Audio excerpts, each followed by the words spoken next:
Do you guys also see the excessive flickering of the panel?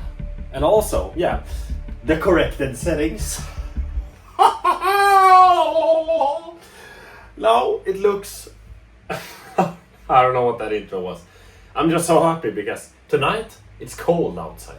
And that makes my room a little breezier and I can breathe again. Okay. So, this looks awesome. You can see, washed out, boring, and now it looks good. I even have found something pretty cool. I'm gonna talk about it in this video. So, number one thing that we need to talk about is the flickering. I can't see it with my eyes, but it's immense and it's back. There is a lot of flicker now. So what have happened with the LG C4 panel, and has this happened for all panels? I'm not sure, but with the newest update that came like a week ago, it now flickers like crazy when using VRR at 120 Hz signal. It didn't do that before. On camera, it's almost not impossible to record it anymore. It's very, very, very obvious that it now flickers like crazy.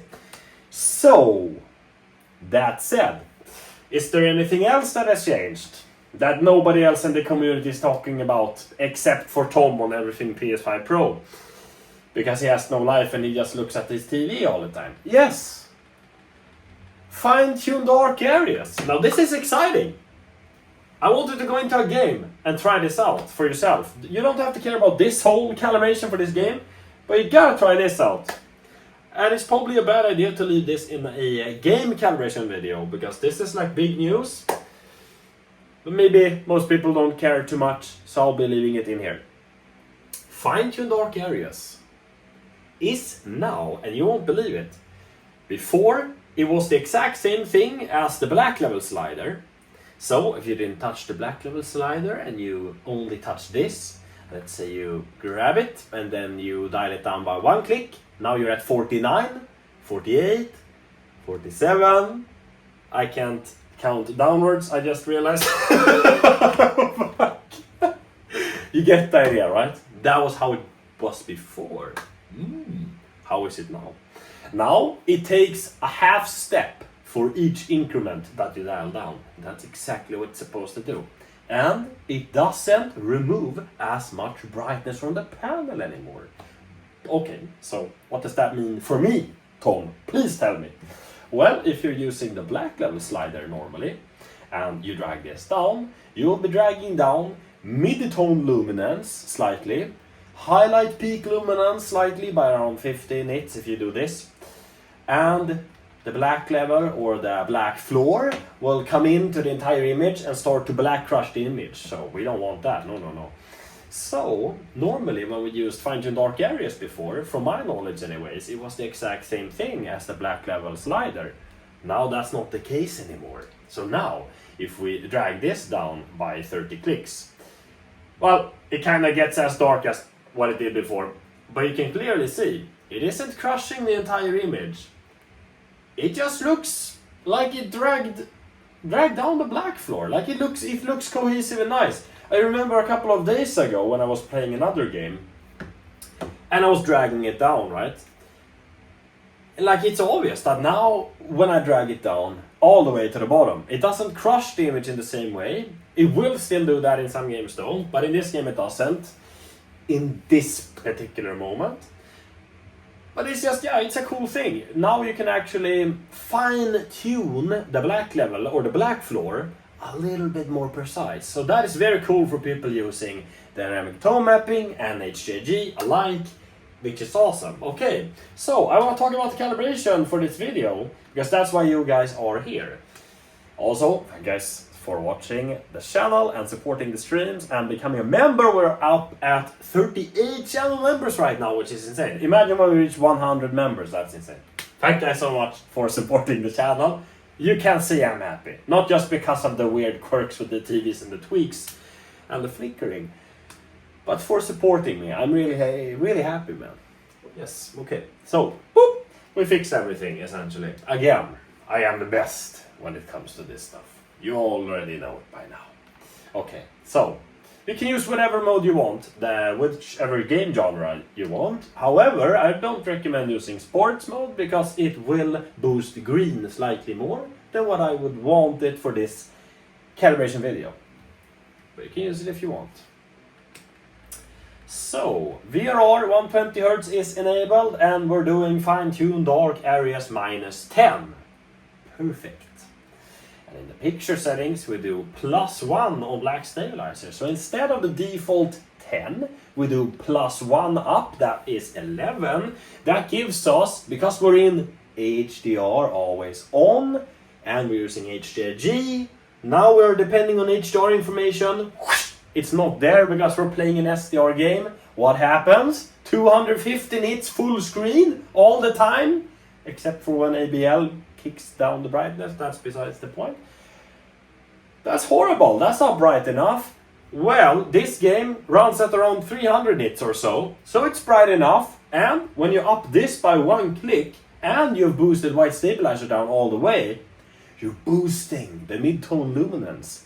So, what does that mean for everyone? Well, it means, you know, when you're using dynamic tone mapping and it makes the mid-tones brighter, for some it will be the maybe when I call it clear.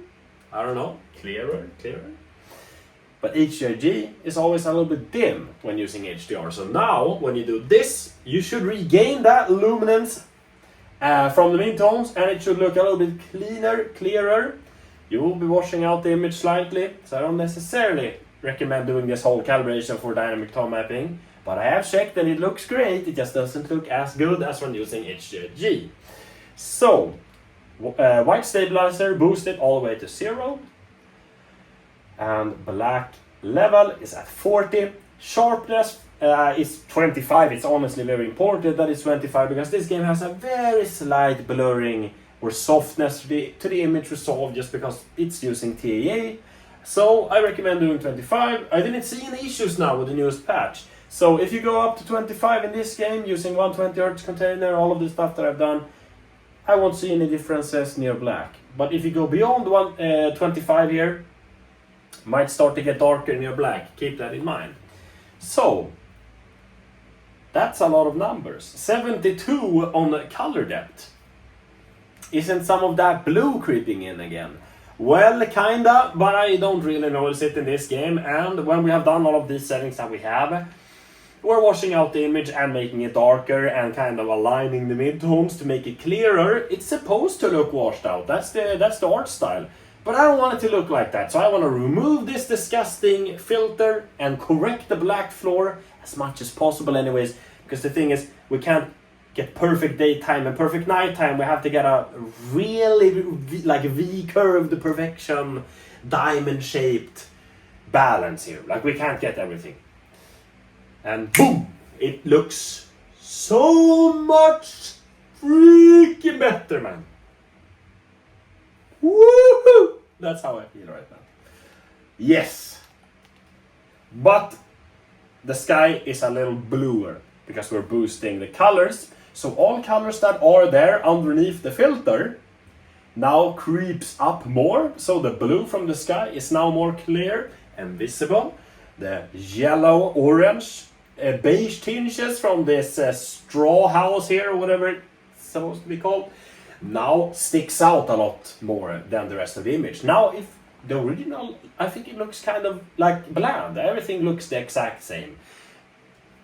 In terms of mid-tone brightness and contrast and nits and in color separation, I think it kind of looks the same. There are differences. This is a little bit orange. This is white. This is gold brown. You get the idea. There are discrepancies here, but now everything has separation, and it's not just 0 to 1 separation. It is kind of like 0 to 100, I would say, in a scale metric for that. It's a big difference. I made sure also to change the gamma slider in game. I do notice the fact that it does make a big difference for how bright the dark scenes get. And I've made sure that it looks clear, clean, and good. And it's not black crushing to a weird extent. Some black crush on nighttime, not a big deal at all. You don't have to use these settings necessarily. I recommend you compare them from your settings and mine. Of course, as always, use your own preference. I love you guys. Your preference is the most important here. But when you do 1, 2, 3, 4, okay, so max out the gamma slider and then minus it down. So deduct 1, 2, 3, 4. From the max point, I recommend field of view 100. Heck, that's up to you guys. Sharpness all the way if using PS5 Pro, because it's using the PSSR version 2 essentially by this point sharpness scaling, which looks very nice. And then motion blur on objects, not on the camera, or off. I like it on objects. And then near depth of field on to make it look a little bit extra. Confirm? Yes. And now you should have more clarity in the darkness at night. You shouldn't have any more washed out looking mess. And even though you are in HDR, 120 Hz, VRR, blah blah blah, HDRG, it should look bright enough where it can be like, yeah, I can still enjoy this now.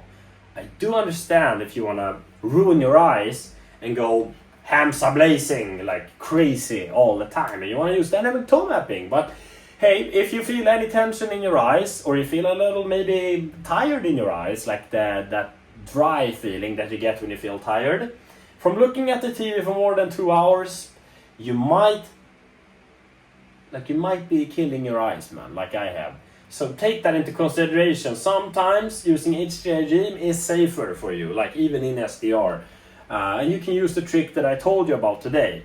0 on white stabilizer and +1 on black stabilizer, and then dialing down black levels can make it more clearer and brighter in SDR games. But you can do this insane brightness leveling. It's just, it won't look as nice and neat as the perfect one that I have done with HDRG in mind. So yeah, thank you guys for watching this video and I hope you enjoyed it. I'll make sure to do the movie dedicated video soon. It's so goddamn warm in Sweden right now. I've been having a hard time these past days and I am taking kind of a break right now from YouTube.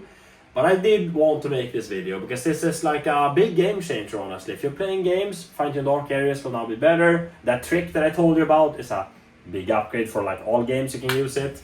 Just keep in mind, you might have to dial up the color saturation slider because you're washing out the games a little bit. But so yeah, keep that in mind. This is awesome. I think this looks a lot better than the native resolve of the game. You have some color banding in 120 Hz mode on these TVs. You will have it on essentially all TVs. It's not specifically for LG OLEDs, but it's important to say that it is there. It's something that is occurring. The game also has dynamic light dependations, or what is it called? Light. When your eyes in a game, like you're going into a bright room and the brightness goes up, and then you go outside and the brightness goes down, you know, some kind of light thingy. Don't remember what it's called. It's actually bound with a black level floor, black floor in this game. So if you look up, oh wait, maybe it's down. Yeah, if you look down, the black levels right here in the forest region, you will get a lot more detail. And when you look up, they're crushing like crazy. So keep that in mind. It might not necessarily be my settings that are wrong here. It might just be the game being weird. And I've spent, I would say, around 20 hours doing this calibration and playing around and having fun in the game, of course, trying to learn the game.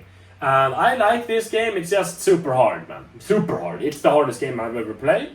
And I would say the reward feeling is kind of not there, because I just don't like a freaking challenge, man. I don't. I like when everything is handed to me for free.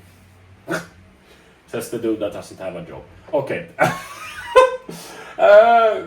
Yeah, so now you can enjoy this game, and it actually looks good. It looked really fucking crazy before, but it now looks very good, you know? Yeah, so thank you guys for watching this video. And I'll catch you guys in the next one.